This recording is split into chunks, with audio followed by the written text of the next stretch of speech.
Some people spend their lives chasing success only to realize they're still trapped by the same invisible limits. Mitchell Weisburgh built his life working around one question most high performers never slow down enough to ask. What if the real ceiling isn't the market, the competition, or the economy, but the mind itself? Mitchell's journey bridges science, leadership, and lived experience.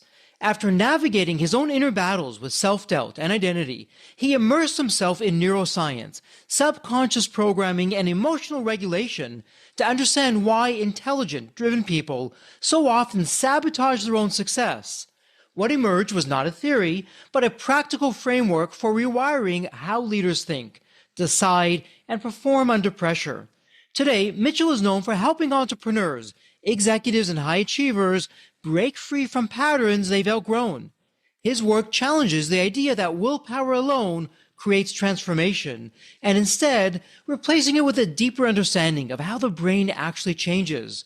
Through his mind-shifting methodology, he's helped countless leaders move from burnout to clarity, from hustle to alignment, and from success that looks good on paper to fulfillment that actually feels good. Mitchell's credibility comes not from hype, but from integration. Science meets soul. Performance meets peace. Growth meets truth. Conversations with him tend to linger longer after they end because he doesn't just offer answers. He invites a more honest relationship with yourself. And before we start the episode, a quick word from our sponsor, Deep Wealth and the Deep Wealth Mastery Program. Here's Bill, a graduate, who says, the Deep Wealth Mastery Program has transformed the KPIs we're using to accelerate growth and profits. Or how about Emery, who says, and I love this, and I quote, the Deep Wealth Mastery Program helped me create the right mindset for both growing my business and later my future exit. I now know what questions to ask, what to do and not to do, which is priceless. The team and I have found dangerous skeletons and gaps that we're now addressing due to the Deep Wealth Program. Today, our actions have a massive ROI. Absolutely love that. And now, speaking of growth and adding value, check out what Bruce says. And I quote, as a business owner, I'm always looking for new programs, systems, CEO peer groups, and strategies to improve my business. Hands down, the Deep Wealth Mastery Program is the absolute best. I'm both growing my business and preparing for a future exit at the same time. It doesn't get any better. And I got to tell you, as I hear these testimonials, this is exactly why I do what I do. My mission, the team's mission here at Deep Wealth, is to literally change the social fabric of society, one business owner at a time and one liquidity event at a time. Deep Wealth Nation, welcome to another episode of the Deep Wealth Podcast. Deep Wealth Nation, let me ask you this. How is it when it comes to not just the growth of the company, but you as the entrepreneur, as the founder? How's your mindset? How's your resilience? How's the confidence in yourself? Do you know how you're going to get from where you are right now to where you want to get to? And I know I'm asking a lot of questions. Each one could be an episode in itself, but we have a very special guest in the House of Deep Wealth. We have a fellow entrepreneur, thought leader, someone you're going to love. So that said, Mitchell, welcome to the Deep Wealth Podcast. An absolute pleasure to have you with us. There's always a story behind the story. What's your story? What got you from where you were to where you are today? Well, I'm 72 years old. I can begin at 15. I don't think you want me to do that. So I'm going to begin basically around 2017, 2018. Okay. And so many people were upset. This was just after the election. A lot of people were upset on both sides about the election. People were in the US. Younger people were upset because they were looking at their careers and they couldn't afford to move out of their parents' houses, and they were really upset. Their parents were upset because they couldn't get their kids out, but they felt that their lives, everybody hopes that the generation that follows them is going to live better, and they were looking at their kids and where are the prospects. And people were fighting. There was anger, there was fear. And on the other hand, you look around and certain people seem to be floating on top. And I'm thinking there are ways of thought that allow you to succeed in virtually every situation. And then at the same time, I was asked by a university to talk about education technology. And I'm like, you know something, that's not what I want to talk about. I want to talk about how people who feel successful and are successful succeed despite obstacles. And so I called that sense making, and I agreed to teach a 2-day course. And so I did research into psychology into coaching, into military strategy, into economics, into cognitive science. I saw all these different pieces, but nobody had put them really together. And I felt, having read all these different things, that there are three different strands. One strand is how people control their brains in order to be resourceful and upbeat. Second is how you prepare for situations so that when things don't go right, you're not judging them as failure. You're looking at information so that you can continue to move forward. And third, how do you work with others even when they're getting in your way or they're disagreeing with you or you don't like them or they're fighting with you or whatever, but somehow or other, you can't just walk over them. You have to figure out how you're going to work with them. And so if you look at those three strands, the resourcefulness, which is your own brain, the resilience, which is about working with situations, and the conflict and collaboration, which is working with people, how do you pull those together into one cohesive body? So I put that into a 2-day course. I ended up teaching it to university students as a 2-day workshop. And at the end of the 2 days, the kids stood up and cheered. And it's okay. Now I know this stuff is teachable. I know we're not teaching it to the next generation. I know a lot of adults don't have this. How do I go about bringing this to the world? Because if we could get a critical mass of people on the planet who were resourceful, resilient, and collaborative, wouldn't they be a lot happier? But also, wouldn't we really start solving all these issues that we're just hammering each other on? And so that became my mission.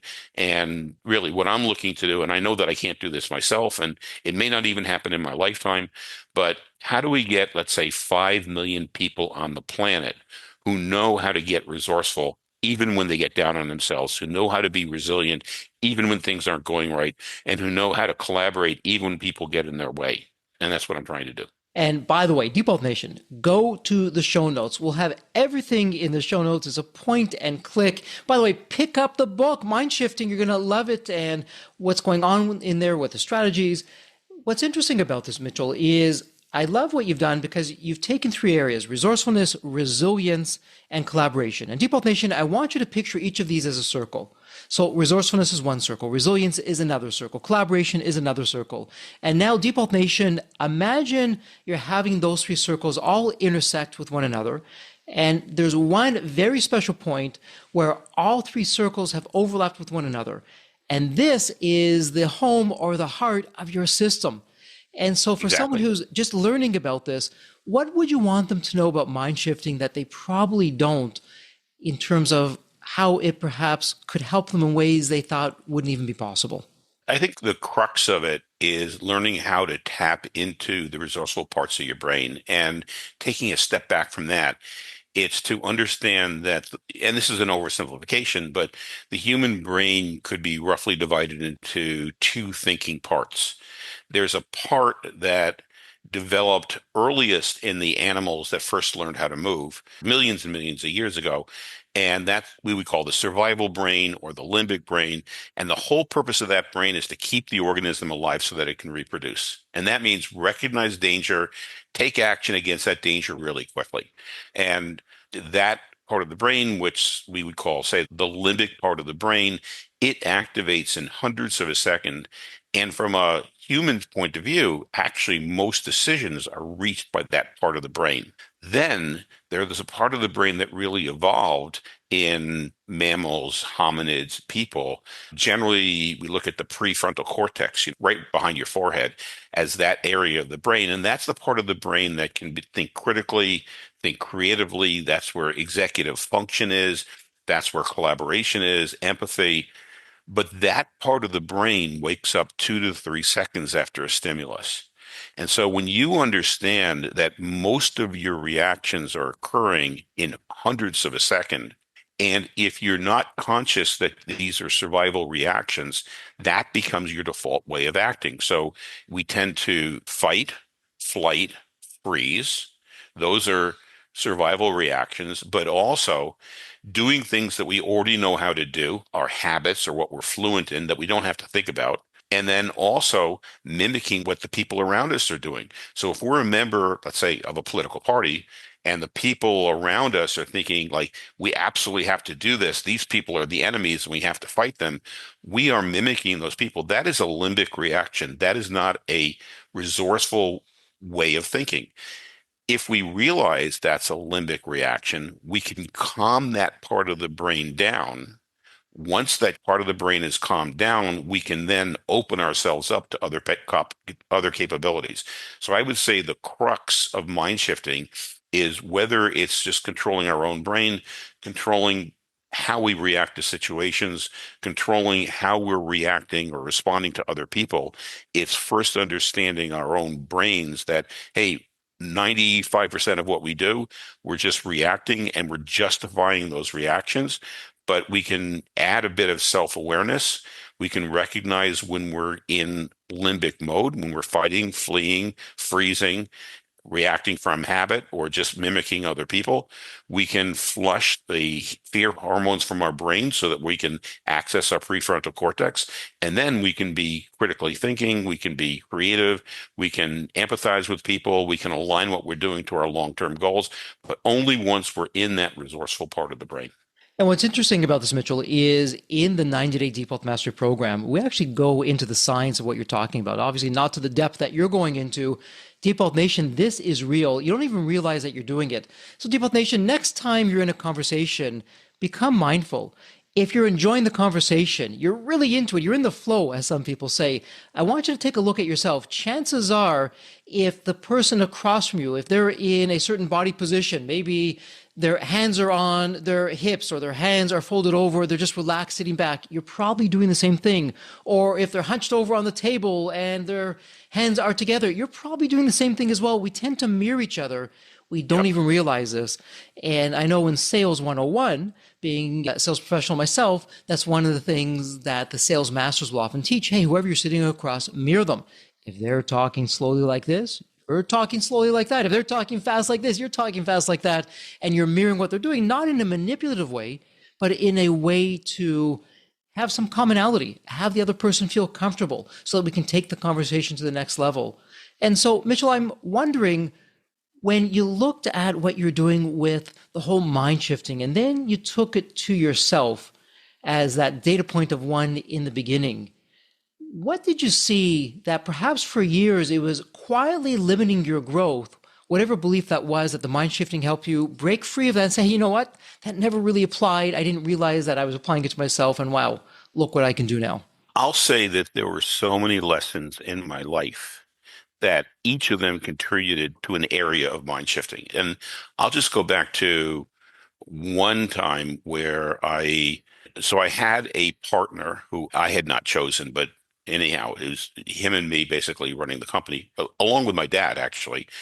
And I knew this partner had to go. And so one of the aspects of mind shifting is when you're dealing with a conflict, there's five different ways of dealing with the conflict. One of which is this compete for methodology, which is you're just telling the other person what they have to do. You don't really care what their reaction is. You're not going to react to them. You're going to tell them what they're going to have to do. And so learning that and learning that it was my job to tell him that he was leaving, not to negotiate with him, not to find out what his reasons were, not to do any accommodation, not to do any compromising. But the number one thing I had to establish was he was leaving the company. Basically, that as of that day, he was no longer going to be co-running the company with me. And so that's an aspect of mind shifting, and I was able to do that. Now, the next step was negotiating with him what his severance package was. And I probably did the worst job of anybody in the history of negotiation in that. We began with, I know this is hard for you, and just understand that what I want to do is to be fair. Well, what I didn't know at the time was that when you are negotiating with another person, if that other person is using the compete style, if they are trying to get with the maximum that they can get out, you can't collaborate. You can't negotiate because anything that you say is going to be taken as weakness. And so you have to also establish what your bottom line is. And so at the end of that negotiation, he ended up dragging it out for 6 months The whole time he was on salary, not working, he negotiated a 6-month severance where we paid him. He negotiated buyout of his stock at a rate that was much, much higher than what he deserved. And when we signed the papers and I handed over the check, and he was like 12 years older than me, he puts his arm around his shoulder and he says, Mitch, I'm going to tell you something that I'm going to tell you this because I like you. He says, when you were negotiating with me, I knew I had you within 2 minutes because you said, what I want to do is I want to be fair. He says, I had no intention of being fair at all. He says, I was going to get the maximum I could from you, and I did. Basically, I soaked you, and I soaked you because you said that you wanted to be fair. He says, when you're negotiating with another person, you have to understand their mindset as well. If you had understood my mindset was not to be fair, it was up to you to come up with something and just do it, which is actually what my lawyers had told me all the time. But I'm like, no, I want to be fair with him. He's saying this comment is out of place. You have to rewrite the whole contract. So we rewrote the contract, put the comment in place, all these different things. And they kept on saying, Mitch, just tell him he's gone and this is the amount. No, I want to be fair. We're negotiating. But I learned from that negotiation, and I learned from what he basically told me is that you got to understand there's 5 different styles, what your styles are your normal go-to, and that's part of what we teach in mind shifting, when to use each style, how to react to other people when they're in that style, and how to use those styles from a resourceful point mindset versus using those styles from a limbic or fear-based mindset. So that was a very expensive lesson, but I've used that lesson for over 30 years. What a powerful lesson, not one that you necessarily would have signed up for. Let me ask you this. So now that you went through that, and my goodness, the feeling afterwards. And by the way, we've all been there. Every entrepreneur who hasn't been there is lying to him or herself. We've all been there. And I know when I first got into business, yes, I want to be fair to everyone and I want them walking away. Jeffrey's a great guy. And listen, it's great intentions. The outcomes always don't match up to that. So having said that, and now with the system, so we're going to fast forward, you're looking back at that. What would you have done differently? Because you laid out perfectly how things went when you didn't know any better. You just thought, okay, I'm going to be fair and I'm going to listen to the other side and whatever they say, if it seems good to me, I'll do that. What would you have done differently with the system that you've now created, mastered, and you're sharing with us? Well, in the case of the negotiation with him, I had the company appraised by a professional appraisal company. Mhm. And he reasons why I was wrong. And I would have just basically come back and said, look, this is the appraisal. This is the amount. If you sign within 2 weeks, this is the amount. If not, sue me. Okay. And I'll see you in court and we'll negotiate that way. But I would have just come up with an amount that I could live with. Because for me, I would never want to enter into a negotiation where I felt I was taking advantage of another person. Yep. So I would have come up with an amount that I felt that was a reasonable amount, and that's it, knowing that he was going to fight. It didn't matter what he said. It was like, this is fair. I understand that anything that he said was only to get me to change the number, not to be fair. This is the amount. This is it, period. I Yeah. just stuck to it. And Mitchell, as we're talking about this, I'm thinking back to a number of instances where I did exactly what you did back in the day, even though it was further into my entrepreneurial journey, Mhm. where had I just stuck to my guns and what everyone else around me was telling me, but no, I'm going to be fair, I'm going to do this, it actually couldn't have turned out worse. Think of sales situations. Many years later, I'm in a sales situation Mhm. and we had come up with what we needed to do for this company Yep. and the amount. And let's just say that it was, I don't know, a $750,000 job. And they come back and they say, we really like you. We like what you do. And we want you to do it for $500,000. And really, we were in a service business. So it's not we couldn't do it. I could have made the decision or negotiated with them. And it was like learning the lessons of mind shifting. It's, let me just come back to what I really feel is right. And what I really felt was right was $750,000. And basically, I came back and said, you know something? The most important thing for your company right now is to get this done and get this done in the time that you want it. And I put my best effort into coming up with how we can do that. And I can understand if that's not what you want and you move to somebody else. But if you want us to do it, this is the amount that I feel that we need to get in order to do it in the way that you want it done. And the salesperson on the job looked at me and she was like, she just turned white because she thought I had just canceled the sale right there. And it probably only took 3 or 4 seconds, but it just seemed like it took a minute and a half. And the guy came back. He says, well, I think that's fair. Okay. And we went Yeah. forward. You know what's interesting about the human condition? It's natural. Hey, we're going to give some pushback. I want the absolute best I can do. I want to feel like I'm walking away with something, but they've got to hear a reason. I don't know why the human mind is just an incredible thing. I'm thinking of an experiment that has always stayed with me. And the psychologists, they went to a library. This is back in the day where we didn't have the internet. We didn't have these personal home printers. And there was a lineup for the photocopy machine. They tried a few different things. One of the times a person would go up and say, I'm so sorry, I just have these few pages to photocopy. I don't have a lot of time. Do you mind if I go in front of you? They wanted to bud. And for a lot of people, that drives them nuts. They want to bud. But because they gave an explanation, more times than not, yeah, sure, go ahead. I get it. Then they also tried, it was interesting, where someone just said, would you mind if I just went in front of you? And again, more times than not, sure, go ahead. And it was just the very simple act of asking that somehow put people off, as opposed to just going in there and doing it, and Right. I'm just going to go in front of you. And so it almost seems as though we're hardwired to want to help people. We just have to know how to verbalize that, how to get that across in a way. What you did, hey, I hear what you're saying, but what's more important for you is not the $500,000, is doing it the right way in the time that you have. And this is, from what I feel, the best way to do it. And so you gave him the Hmm. rationale. Okay, yeah, sure, Mitchell. Okay, thought about it. Go ahead and do it. Hmm. So let me ask an unfair question, because with the question I'm about to ask, you'd be right to say, hey, Jeffrey, every company, every entrepreneur, every founder, they're on their own unique journey. But that said, I know we're all different, but generally speaking, it was one of my favorite questions. It's the Pareto's Law. It's the 80-20 principle. When you're working with entrepreneurs, I know you're out there, you're speaking to entrepreneurs and they're coming to your talks and with your books and your coaching, your masterminds, everything else that goes along with that. From an entrepreneurial perspective, are you seeing some patterns that, hey, yeah, Jeffrey, for entrepreneurs, 80% of these challenges over here are coming from 20% of the same actions, lack of actions that are right over here. So the 20%, that's the root cause, is creating 80% of the same challenges again and again. Are you seeing a pattern like that? That is such an unfair question, and I'm just going to refuse to answer it. Forget it. Okay. So 80%. I think that one of the things that really does a factor in virtually all people who are entrepreneurs is you have to be able to be certain and come up with a direction and go for it. You have to have a Mhm. certain amount of self-confidence. Having said that, when a person is absolutely sure of something, that's a sign that person is making the decision from their limbic brain, not their resourceful brain.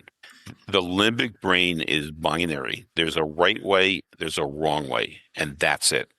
And so, as an entrepreneur, when you are sure that this is what you have to do, this is how you have to treat this person, this is what you have to do to this product, then that's a sign. It could be that whatever you've come up with is really the right thing to do. Mhm. But it's a sign that you reach that from your limbic brain, from your survival brain, fear based, rather than resourceful. And that's like a sign that says, well, wait a minute, that's my limbic brain. Let me first calm that part of the brain down, and then let me come up with three other alternatives. Once you have the three other alternatives, it's chances are that what you end up doing is actually not one of those three alternatives or your original thing. It's a mashup of all the different things.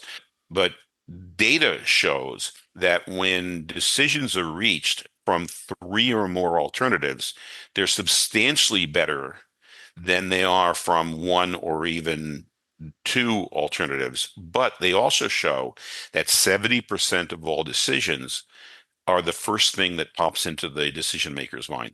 And so as you're saying that, I'm thinking back to myself, and I know I'm not alone with this. So many entrepreneurs were type A personalities. Jeffrey, I'm just going to grind it out. Even listen to the words I'm using, grind it out, all this time and this effort. So there's always that sweet Can I spot. just stop you a second? Yeah. Because you use the term grind it out, and that is another Yes. sign that you're in limbic mind. Because if you're thinking that you have to get to your grit and Yes. put up your backbone and do something, then basically something in you is giving you a warning that there are alternatives. And that's a good point to take a step back and say, wait a minute, what are some real alternatives in this? And I'm sorry to interrupt, but it No, was like as soon well, as you said that. That was exactly my question. My question was, at what point does our grit no longer become a strength and now it actually becomes a weakness or a self-portrayal, or just because I've always had to grind it out or I've had this grit, I'm always going to do it that way. When do we recognize that? How do we recognize that? Yeah, grit is because you're sure that something has to be done a certain way and you're going to do it. And that takes a lot of energy. And while you're putting the energy into that, you're not putting your energy into other things. So the fact that you have to grit it out is probably a sign that some part of your brain emotionally is telling you, you know something, maybe this isn't the right way to do it. Now, you might be able to grind it out, and that may be a good enough way to get it done. But if you can take a step back and say, well, wait a minute, what are other people doing? What are some alternatives? Do I have to let me just take 15 seconds or 30 seconds to have a pause? Or if it's a big project, let me just take overnight to think about what else could I possibly do? And by opening up your mind rather than closing it off to that one course of action, you'd be surprised how many times you're going to come up with, wow, something, there are a couple of other ways of handling this. I could pay somebody else to do it. This is actually a problem that's going to go away in a couple of days. There's people on my staff who could really handle this. This is, maybe yes, this person is doing this task wrong, but by doing it wrong, it's not putting the company in danger, and they're going to learn more by doing it wrong than by me Yeah. telling them the right way to do it. So, but you started off with this thing like, I have to do this, I have to grit it out. That's a sign you're in your limbic mode, and that might be the right thing to do, but you will end up being much more effective if you can take a step back and consider alternatives. And I want to take a look at what you're saying now, and I love what you just shared with us. And when we look at mind shifting, there's a saying out there, and it's been around for a reason: don't shoot the messenger. Because back in the day, that's literally what would happen. You'd be the bearer of bad news, and you get shot or killed way back. And it's not that far back in human evolution. And so now let's fast forward to the workplace environment. Either as a leader, or I'm the giver of feedback, or I'm on the receiving end of the feedback from most people, particularly if it's not necessarily the best kind of feedback of, hey, Jeffrey, you really screwed up here, or hey, Jeffrey, let me tell you of where things went offline here. How, through the mind shifting, what would you want me to know to be able to really hear that better, to either deliver it better or to receive it better? Because for most people, it brings them down. They just shut down. They don't listen, they get angry, or they lash back out, and it's a lost opportunity. Let's first talk about the receiver of the information, because the receiver of information is probably the decision maker. But I really do want to get to the giver of the information also, because Mm-hmm. sometimes we're also giving information Sure. and thinking of these other people. But in terms of being the receiver of the information, thinking in advance that the most valuable part of decision making is getting information in a timely fashion. And if the information is valuable, then you also need to understand that by attaching rewards Mm-hmm. or punishments to that information, you will never get the information straight. So to look at your systems and say, how valuable is this information to my ultimate decision making? So you want to encourage the information flow. And to do that, you can't reward or punish the information. And when you have that train of thought, you're thinking about your systems design, the way you're talking to people, the way you're rewarding people, the way you're punishing people, for the purpose of getting the information as quickly and as accurately as you can. Okay. And so, can you walk us through how we best approach that? And by the way, Deep Health Nation, in the show notes, Mitchell was kind enough. He sent me this terrific PDF, and it has a whole number of scenarios in there, some terrific questions that are there and how to approach things. For someone who's listening, though, can you just give us some tips or some insights? We have a difficult situation here. Perhaps someone really dropped the ball. It's a team member, maybe even a senior team member. They really dropped the ball, didn't do what they wanted to do. My initial reaction, that limbic reaction, I just want to tear their head off and rip into them, let them know that I'm the boss and how disappointed I am and how they really screwed up. And you can fill in all the other explicitives. That said, though, we don't want to be doing that. We want to take it and have it as a leadership moment. So with mind shifting, how can we leverage this both for myself in terms of delivering that, but also for the receiver? If our first inclination is that we want to rip our heads off, again, that's fight, flight, freeze. Yep. Okay. That's the fight. Okay. And so that's a limbic reaction. And it could be that is the right reaction, actually, because maybe this person screwed up in a way and you need to, the best course of action for your company is to make such a spectacle of this that nobody does anything the same way. So it could be that's the right thing. But if you really want to be resourceful about it, is to pause and then think back to the values that you want and the goals that you want for the company. And then what are some actions that I could take that, given that this already happened, will move the company forward the way I want to move the company forward? Now, it could be that you need to get together with people to figure out what caused the situation to go wrong and develop the system so that it doesn't go wrong again. And that may be a lot more effective than punishing the person who screwed up.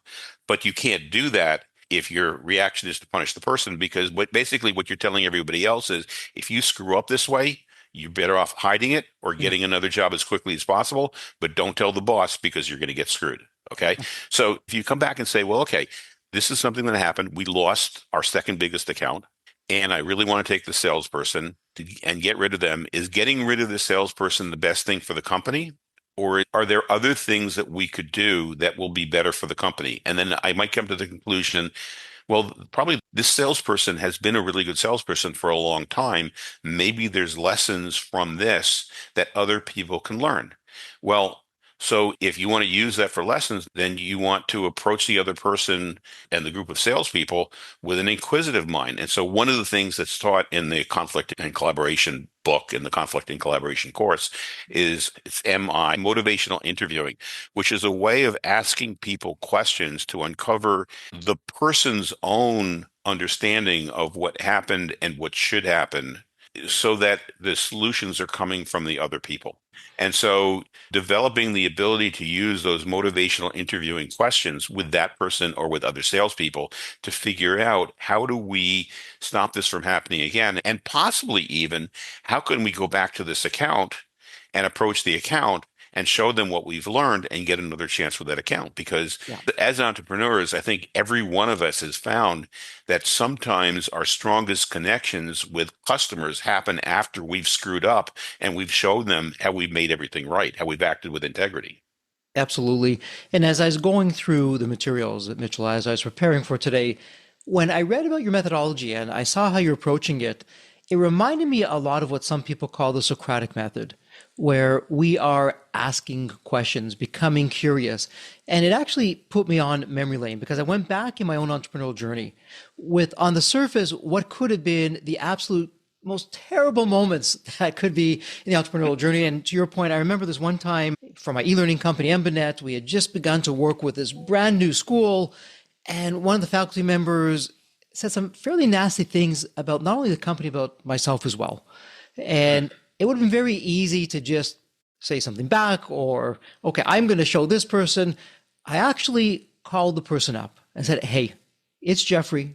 I read about what you said, or heard about what you said, and I'm just curious. Did I say something to offend you? Did I do something? I'm just curious. I really want to understand your position. And it was from that curiosity. And by the way, it was hard for me to say that. I was all riled up and I'm going to show this person. Anyways, long story short, I understood that position. They begun to understood my position. It was just a misunderstanding, a simple communication misunderstanding.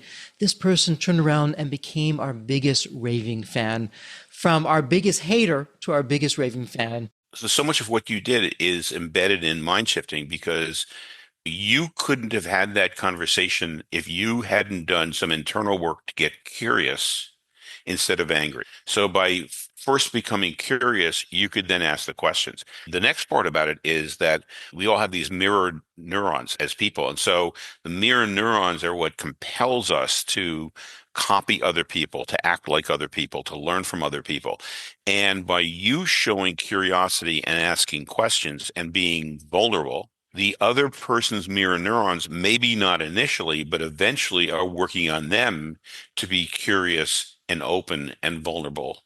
And then at that point where you're both curious and vulnerable, you're connected, and you're able to then walk forward and look at the situation. So it no longer becomes me against you, but here's the situation. How do we overcome the situation? And that's what happens when you're using mind shifting with another person to collaborate, even though it starts with a conflict.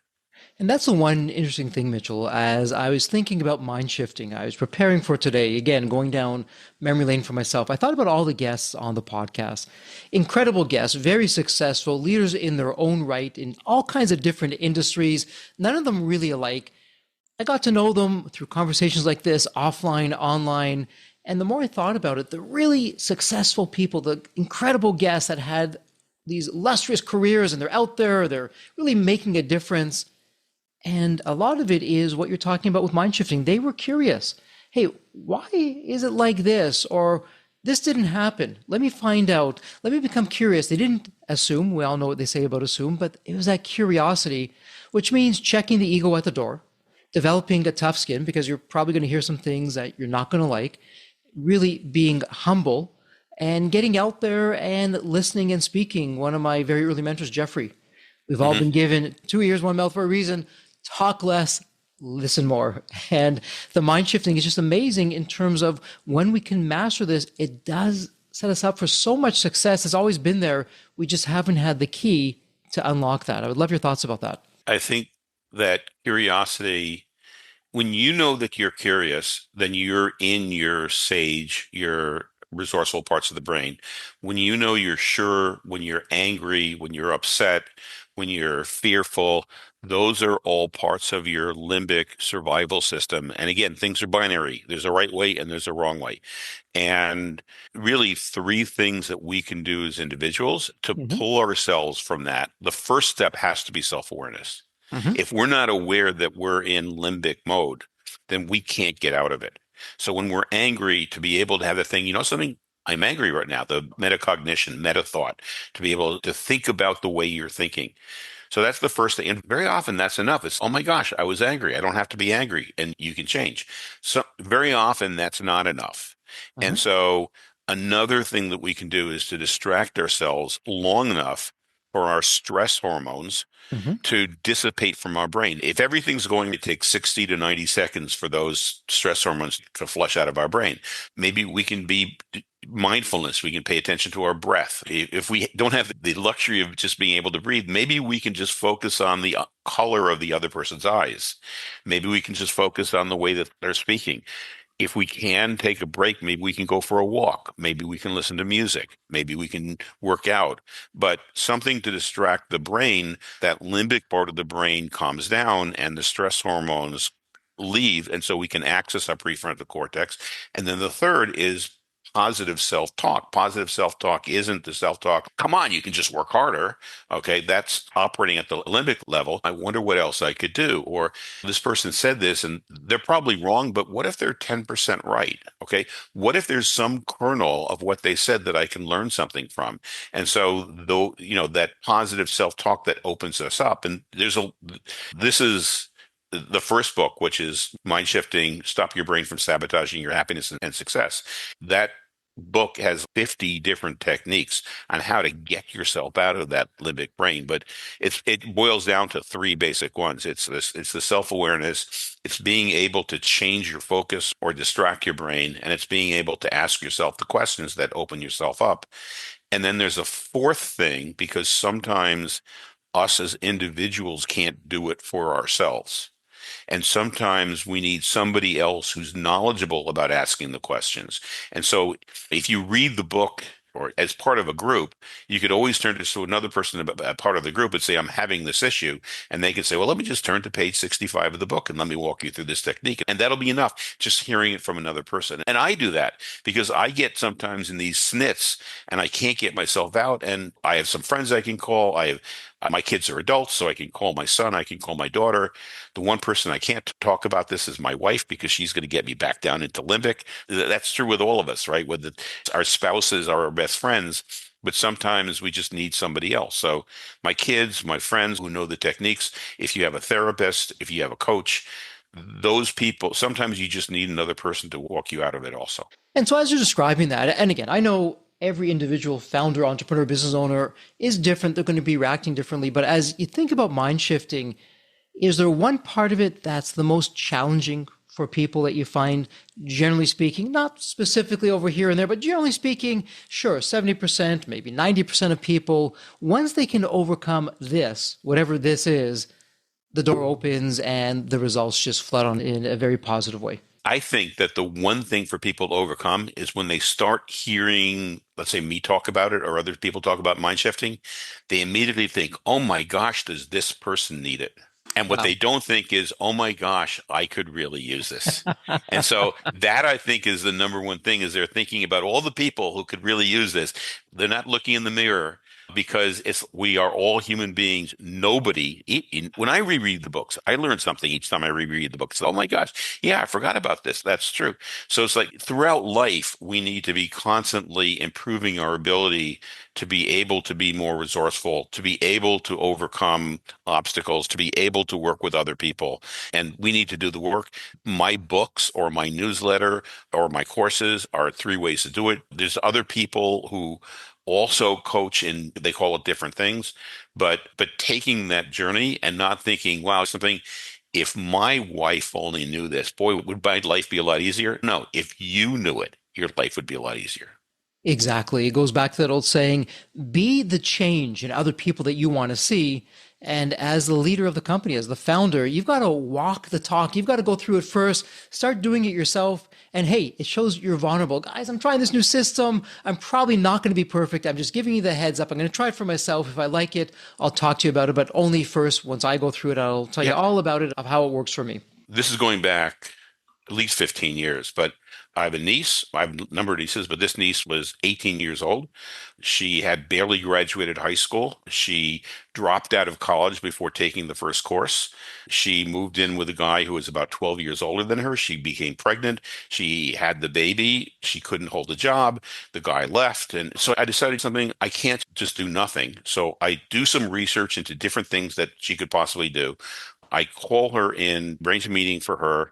She comes to our house. And the first thing I said was, you're a good person and you deserve to have a good life. And she just broke out into tears. Okay. And then we went through the different things that I had done the research that she could do. And she chose this course in California. And the course was taught in New York as well. But it's like, no, I think that you need to get away to be able to take this so that you don't so easily have the people telling you all these negative influences. And she was like, oh, yeah, this would be great. I'll go out to California. So we paid to have a babysitter take care of her daughter. We paid for her to go out to California to take the course. She gets to California. She starts the course. And after an hour, she takes all the money. She doesn't go to the course again. She goes to the beach. She finds some friends. She parties all weekend and she comes back. And I was telling this to a friend of mine, and the course I booked her was a course called Landmark Forum course. And this friend of mine says, well, of course, you can't tell her to take the course if you haven't taken the course yourself. You got to walk the talk. If you want other people to take the course, you have to go through it and you have to be able to talk to them about the course. So I then go through the Landmark program, and sure enough, I have other nieces and nephews who fall into situations. But you know something? Every single one of them, because I had already walked the talk, they went through the entire course themselves also. And I think that was a huge lesson for me. Absolutely. We have to say, hey, been there, done that. How can I ask somebody to do something that I've never done myself? And I know for myself, fortunately, either it came naturally or I had some terrific mentors with my father and my uncle, both incredible entrepreneurs in their own right, that I saw that for themselves, these incredibly successful men who were doing what some people say, why are you doing that? That's below you. And if they were here, sadly, both of them have passed, they would say, well, of course I did that. One, I had to understand how it worked, and I wanted to understand and I wanted to know what it was like so that when I asked someone to do it, I knew exactly what was going on. And what's interesting, Mitchell, when I haven't done that, when I went against everything that I knew of what not to do, but I did it anyways, other people can detect it. The BS detector on the other side Right, went right, off, and now they're pulling the wool over my eyes because I have no frame of reference and I have to take what they're saying at face value. I can't do a Ronald Reagan of trust but verify. I have nothing to verify it with because I haven't right. been there. So much truth to what you're saying. Mitchell, let me ask you this. Is there an important question I haven't yet asked that you'd like to get out there? I would say my mind shifting is not a replacement for therapy. And so if a person needs therapy, but I will say that I've heard from quite a few people in therapy that after they've read these books, they're much better able to understand what their therapists are telling them. They understand earlier when they themselves become dysregulated. And Yeah. so they read it's like, oh my God, I can feel my limbic system rising. Okay, this is a time for me to first see if I can calm myself down. And if I can't, this is a time to call my therapist before it gets so serious that I have to be hospitalized. Absolutely. And I have to tell you, I don't want to get on my social media soapbox because that could be not just an episode, an entire series. In a day and age, unfortunately, where the up and coming generation, they have been schooled on 5 or 10 second sound bites, and that's their world, that's their reality. Communication plays no part of it. As a leader, a founder, a business owner, is really an opportunity here, not only for myself, I internalize this, I master this for my own life. I can now, like you're doing, take this out to others and show them, hey, there's an incredible world that's out there that doesn't fit into a 10-second soundbite that you can enjoy. The world can truly be your oyster. You need to know how to interact, how to communicate, and how to be with other people. Especially today, as we read the headlines, not great. It's polarizing and people feel so lonely and all kinds of crazy things are going on. It doesn't have to be that way. I love what you're doing with mind shifting. And so Deep Wealth Nation, please pick up the book, click on the show notes, all kinds of resources there. You even put together some scenarios there of we can watch and see what's going on. You've done all the heavy lifting for us. So all that said, it's a great segue to go into our wrap up mode. And Mitchell, it's my privilege and honor here on the Deep Wealth Podcast. It's our tradition where every guest I ask the same question. It's a really fun question. Let me set this up for you. When you think of the movie Back to the Future, you have that magical DeLorean car that will take you to any point in time. It's tomorrow morning, you look outside your window, and this is the fun part. Not only is the DeLorean car curbside, the door is open, it's waiting for you to hop on in, which you do, and you're now going to go to any point in your life. Mitchell, as a young child, a teenager, whatever point in time it would be, what would you tell your younger self in terms of life lessons or life wisdom? Or, hey, Mitchell, do this, but don't do that. What would it sound like? I'd go back and I would say, you know something, you're going to live a happy life. And so just relax and things will come the way they will come, but you will survive and thrive no matter what. And that's what I would tell myself. I love that. It's, hey, you're going to have a happy life anyway. So just relax, enjoy the journey.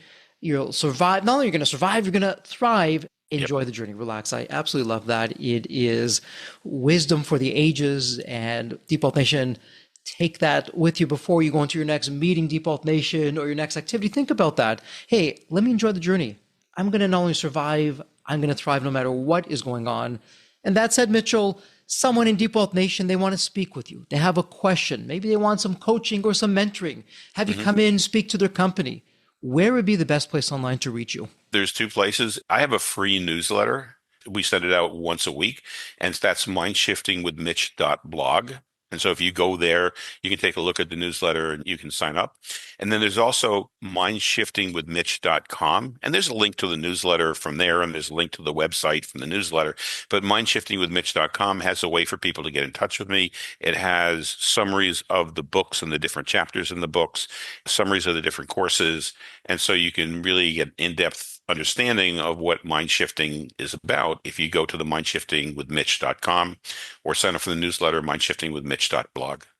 And the great news, Deep Wealth Nation, is all in the show notes. It doesn't get any easier. It is a point and click. Well, congratulations. It's official. This is a wrap. And as we love to say here at Deep Wealth, may you continue to thrive and prosper while you remain healthy and safe. Thank you so much. Well, thank you, Jeffrey. And I'm in awe of all the free resources that you offer people. And that comes from a very powerful personality that you are and a deep desire to see the world be a better place. So thank you for everything that you're doing. Thank you, Mitchell. You're having me blush, but you're welcome. And thank you. I appreciate that. God bless. Have a terrific day. You too. So there you have it, Deep Wealth Nation. What did you think? So with all that said, and as we wrap it up, I have another question for you. Actually, it's more of a personal favor. Did you find this episode helpful? Have you found other episodes of the Deep Wealth Podcast empowering and a game changer for your journey? And if you said yes, and I really hope you did, I have a small but really meaningful way that you can actually help us out and keep these episodes coming to you. Are you ready for it? The dramatic pause. I'll just wait a moment. Drum roll, please. Subscribe. Please subscribe to the Deep Wealth Podcast on your favorite podcast channel. When you subscribe to the Deep Wealth Podcast, you're saving yourself time. Every episode automatically comes to you. And I want you to know that we meticulously craft every one of our episodes to have impactful strategies, stories, expert insights that are designed to help you grow your profits, increase the value of your business, and yes, even optimize your post-exit life and your life right now, whatever you want that to look like. And every time you subscribe and a fellow entrepreneur subscribe, it's a testament to how together, yes, we are changing the social fabric of society. One business owner at a time, one liquidity event at a time. So don't let the momentum stop here. Subscribe now on your favorite podcast channel. You'll never miss an episode. You'll be the first to hear from the top industry leaders, the innovators, the disruptors that are really changing and shaping the business world. And maybe you're commuting, maybe you're at the gym, maybe you're taking a well-deserved break that we spoke all about on this episode. The Deep Wealth Podcast, it's your reliable source for the next big idea that could literally revolutionize your business. So once again, please hit that subscribe button, stay connected, inspired, and ahead of the curve. And again, your next big breakthrough moment, it might just be one episode away. Maybe it was even this episode. So all that said, thank you so much for listening. And remember, your wealth isn't just about the money in the bank. It's about the depth of your journey and the impact that you're creating. So let's continue this journey together. And from the bottom of my heart, thank you so much for listening to this episode. And as we love to say here at Deep Wealth, may you continue to thrive and prosper while you remain healthy and safe. Thank you so much. God bless.